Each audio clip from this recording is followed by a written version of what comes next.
So today we will be studying the chapter Mughal Empire. Ruling as large a territory as the Indian subcontinent with such a diversity of people and cultures was an extremely difficult task for any ruler to accomplish in the Middle Ages.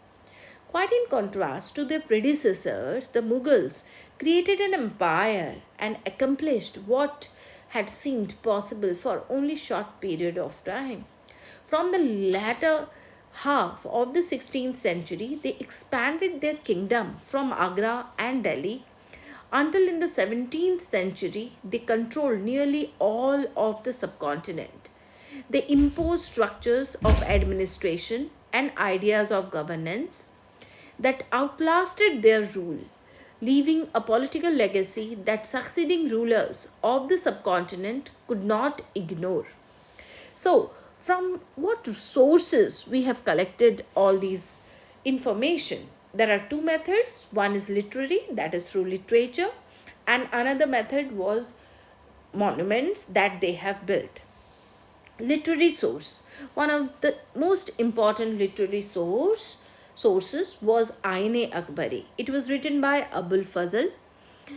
It is divided into 5 books or sections. It mainly focuses on the empire of Akbar. These books talk about servants of emperor, administration, judicial departments, Hindu philosophies, sayings of Akbar, etc. It also has information about the author.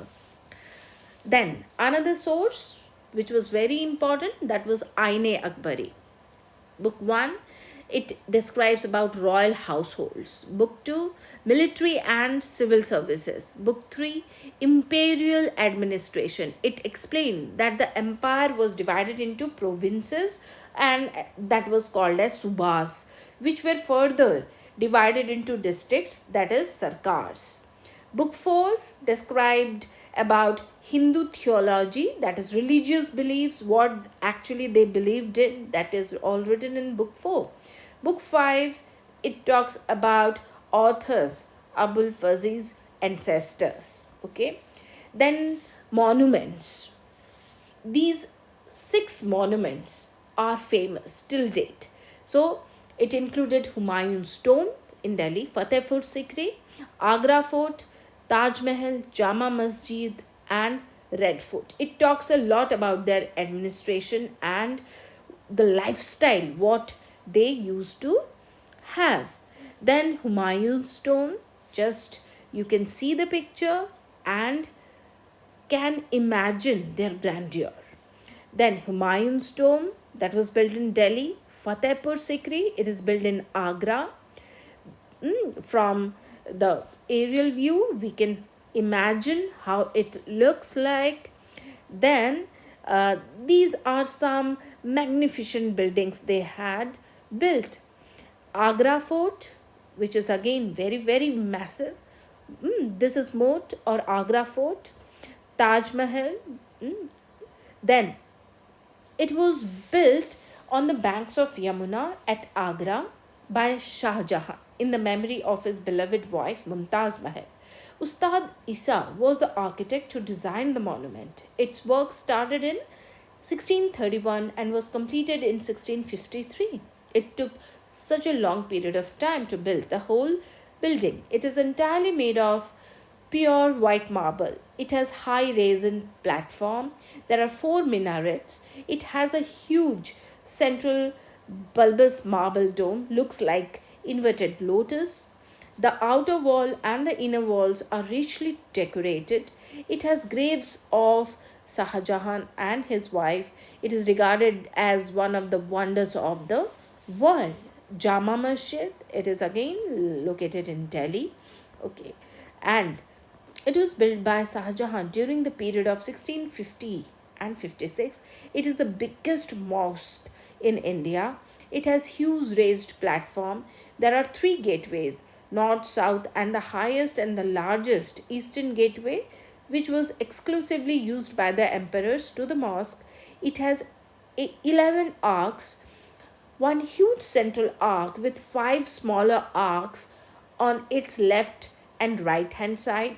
It has huge courtyard which can accommodate thousands of people at a time of for prayers. It has two minarets that is 40-meter high. These minarets are divided into three stages.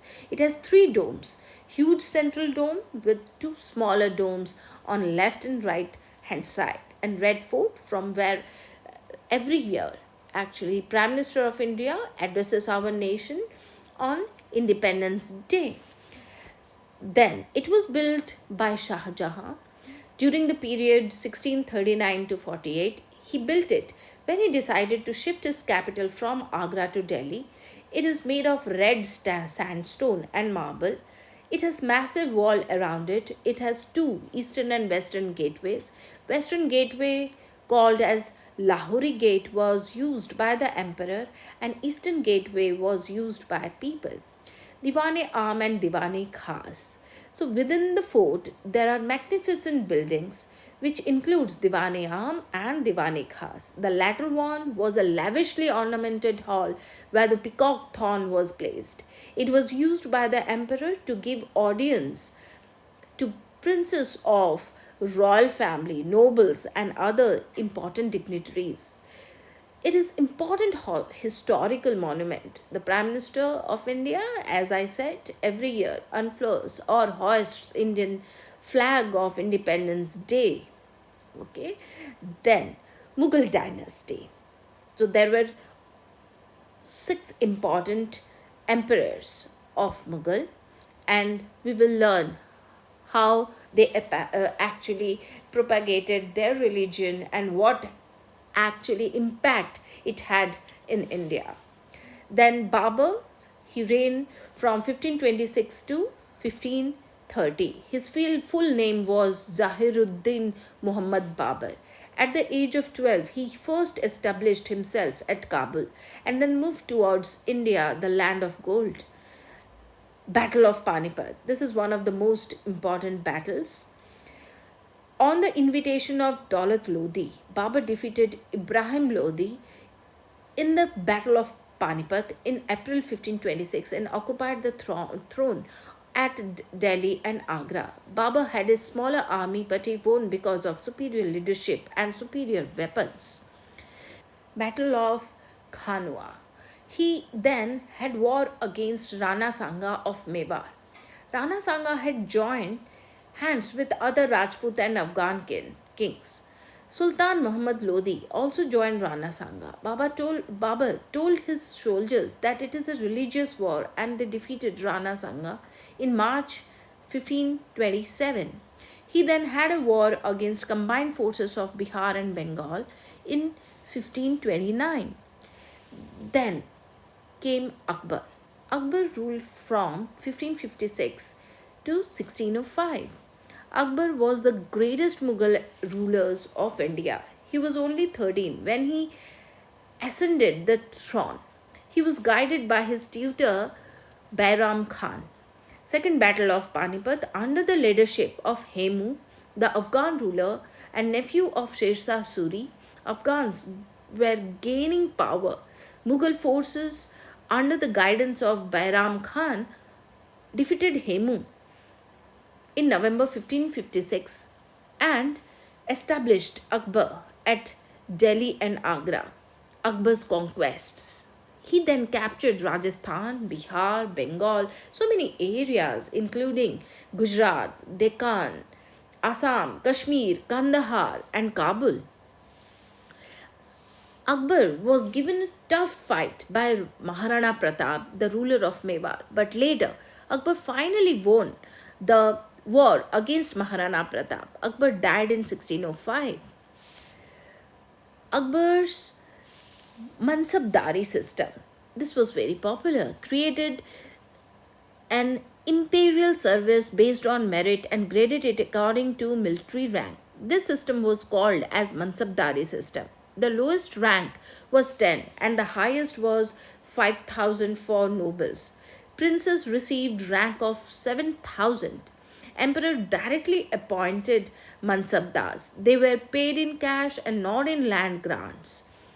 Out of his salary, Mansabdars were expected to maintain a quota of horses, mules, elephants, and carts. Mansabdars acted as military commanders and civil administrators. This status wasn't hereditary. Akbar's Rajput policy. Akbar's Rajput policy was one of the greatest achievements. He entered into the marriage alliances with Rajputs.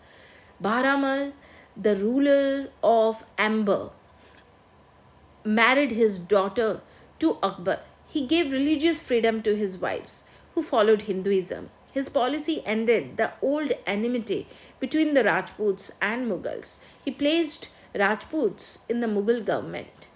This greatly helped him to achieve success. Social reforms introduced by Akbar. Social. He stopped the practice of sati, which was actually very, very bad uh, rule. Okay. However, allowed those women who committed sati on their own free will. Okay. Akbar promoted Raja Ram Mohan Roy also fought for this sati pratha during British rule. Akbar promoted widow remarriage.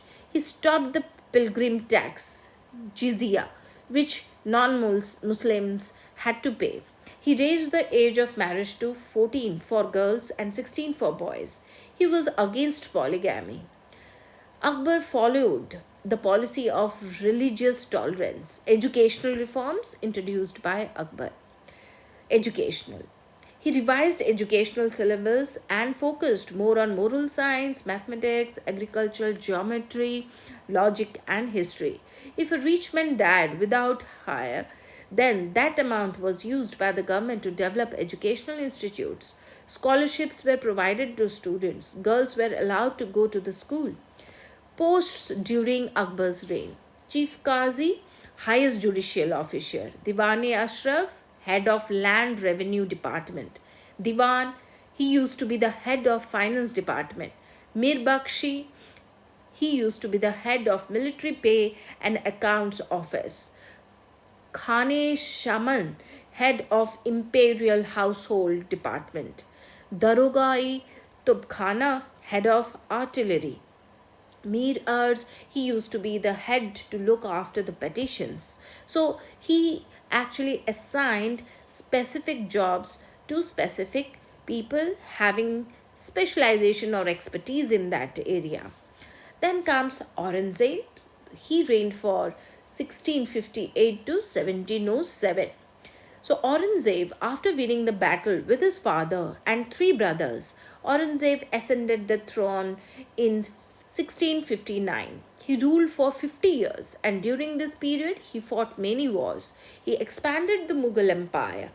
Aurangzeb reversed Akbar's policy of religious tolerance. Later, he was challenged by Jats, Satnamis, Sikhs, Rajputs, and Marathas. He died in 1707. After his death, due to his weak successors, the power of Mughal Empire started declining. So, all these things we read about Mughal Empire. Hope you understood it. Next, we will continue reading about more of these emperors. Thank you.